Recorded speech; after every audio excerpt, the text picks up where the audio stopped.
Haadha eebboo akkam fayyaa keetiin naguma jirtaan nagaa kooti galata rabbii baga jiraatte siin jedha koomentii kee argee dhufee bilookii irraa si kaaseetan jira sagalee naa qabuun dandeessa amma dhiifama kaafayyoodhaalle dhiifama godheefiin dhufee dhiifama naa godhii jedhanii gaasheenii hin didde sagalee koo dhaggeeffattu durumaan iyyootu seen sagalee koo dhaggeeffatti waan ol baasuuf hin qabu ammas immoo fayyoonii dhiifama gaafannaan sagalee koo dhaggeeffachuu diddee kanaafuu ati immoo dhiifama naa godhii natti balleessitanis natti balleessuu baattanis dhiifama siin jedha kanaafuu dhiifama naa godhii haadha eebboon siin jedha sitti darbeera si arrabseera. Egaa yoo fedha kee ta'e dhiifama naa godhii siin jedha. Wanti ansi godhe ansa muka keessa taa'amadu yeroo maraa dhiifama naa godhii badii koo amaraa. Harkaa balli bannaatti. Maanni harkaa baddee sirba jaamboo joote. Nan dulloome haadha eebboo. Dulluma takka na godha nan dulloome. Harkaa baddeen silaa sirba wayii sii gaxxamadee harkaa baddee haadha eebboo dhiifama. Miira kiyyaanii dhiifama si gaafachuu barbaade bifa sirbaatiin dhiifama si gaafachuu barbaade egaa namni miira isaatiin dhiifama nama gaafatu waa tokko jechuu qaba waan jedhamuuf jechuudha. Egaan haadha eebbuu koo haadha eebbushaa koo baga fayyaa nagaa taate garuu dhiifama siin jedha. Kanumaaf sagalee si qabe bilookii irraa si kaasin jira sagalee naa deebisii siin jedha. Girgirrii immoo baay'isin akka jaartiitti immoo jiraadhu akka nama guddaatti immoo jiraadhu akka ijoollee muxmuxmuxuut girgir shirshir siin godhinii siin jedha maaliif jennaani ati nama ijoolleen kee gurguddattee jirtu nama abbaan manaan kee nama kabaja qabudha nama naamusa qabudha nama amala qabeessadha. Waa hundumaan iyyuu simboo qabeessa abbaan eebboo siin garuu bala'amtu iddaa'amtu wayii si fuudhee jechuudha yerootti biidoon irratti daladdu ilaala. Kanaafuu jennaani dhiifamni wanti isin godhe tokkollee hin jiru jechuudha. Firoo verifaayi firaayibeetii jalallee si gashaa jechuudha. Hin jiru dhiifamni gonkumaayyuu hin jiru. Maaliif natti balleessan dhiifama sin gaafadhaan kan maal ta'u isintu dhiifama na gaafachuu qaba. Dhiifama yoo na gaafattan dhiifama isin godha. Kan kanaachi jechuudha abiddi boba'uun akkuma itti fufetti jira jechuudha. Dhiifama na gaafachitti sabboonni jette hagalumatti teessan dhaggeeffatta gaa. Si isa kaleessadheen gadanaan jecha wal tarraanfadee har'a dhiifama si godha miti. Kottu nyaattaan baallata qaaltiin maaliin ani qaaltiin akkasii na biran jiru haadha eebboo nagaan turi bilookii keetti si deebisee.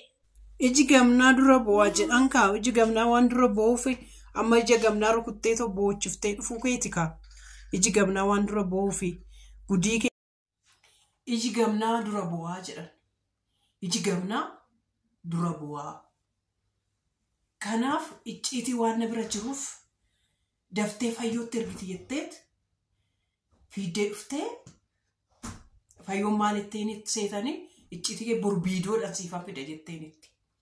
Borbiidoodhaan siifan fidaa borbiidoodhaan gada siidhiisa gaafa ishiin jettuun isa ishiin jettee iji gamnaa dura bu'aa jedhan kaa. Kanaaf fiiddee dhuftee sagalee naa qabde. Sagalicha dhaggeeffadhe. Gaafa dhaggeeffadhu ani kootu bilookii keessaas na baasisiin hin jenne. Kootu bilookittis na deebisisiin hin jenne. Fiigee dhufteetu wanno goote. Icciiticha immoo fayyootti kee ergiteetteeti. Fayyoon na bollokteetti akka carraa ta'e akka ishiitti hin ergine fayyoon na bolloktee jirti.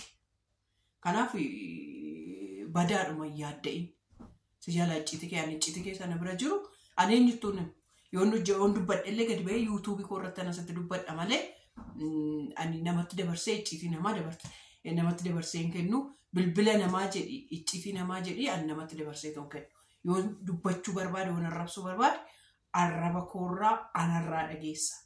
Asuma miidiyaa kanarratti dhufee zargaf gadi si godha. Warri tokko ammaanii har'a jechuudha.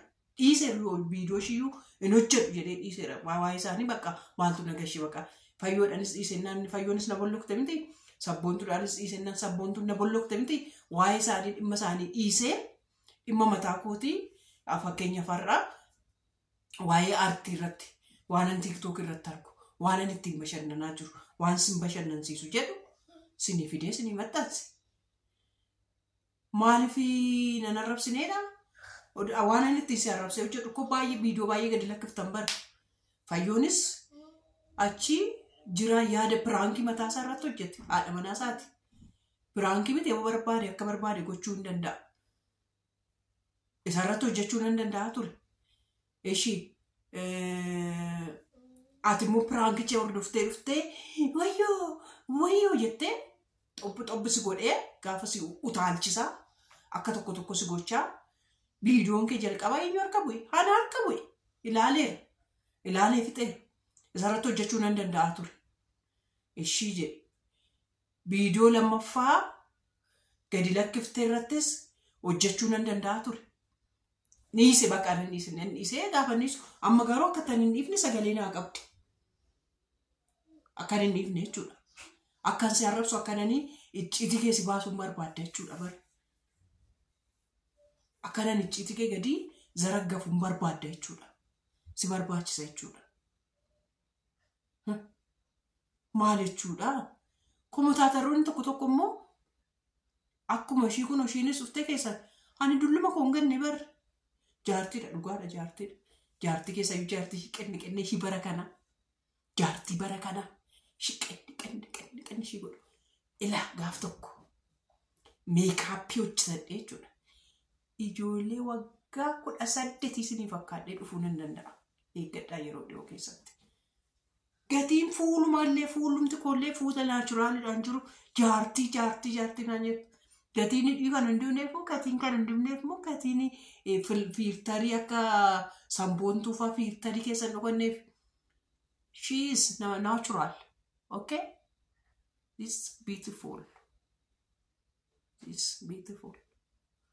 Okay? This beautiful. Okay. Anumaan qabne anartee hin dabalanne. Laal. Harki ishee harka bareeddu harka ijoollee.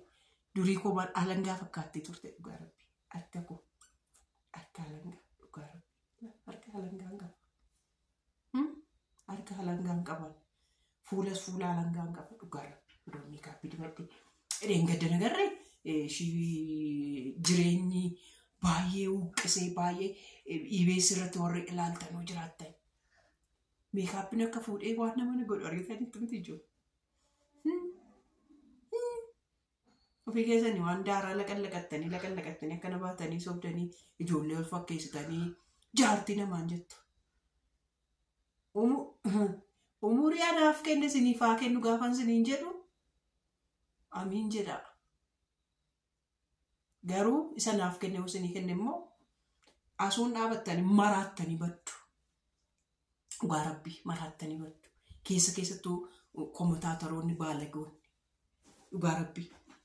Kommentaataroonni baalagoonni dhugaa rabbii isa naaf kennee odoo isiniif kennee maraattanii baddu biyya lafaa kanarra.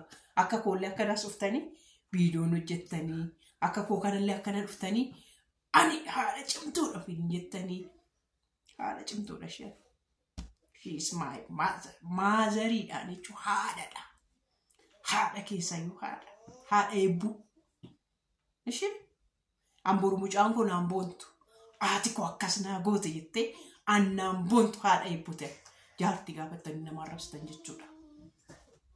Jaartummaa kootan ittiin amboonaa, ittiin ankooraa, indoom odoo beektanii haati keenya nuu dhufte jettanii daftanii sheer gootanii laayik gootanii jaartii kanaa 100 gashuu qabnaa, jaartii kanaa maal gochuufi qabna jettaniitti nama jajjabeessitu turtan.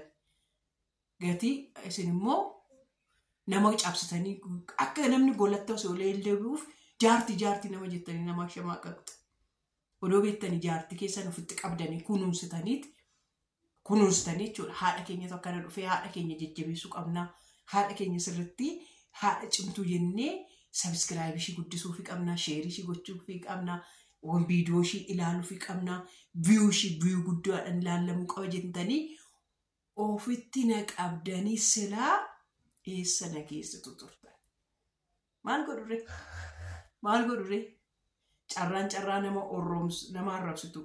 Carraan jaartorii warra ormaa dhaqaa laala. Dhugaa rabbii jaartorii warra ormaa dhaqaa laala.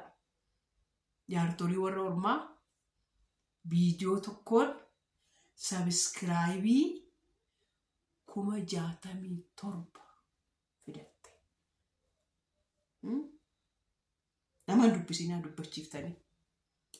Naa kana siniin jedha ani hojjechuu irratti hin barbaanne talatti makana sidhaan akkasina godhu hammachu sabboo dhugaa qosirraan gashaa.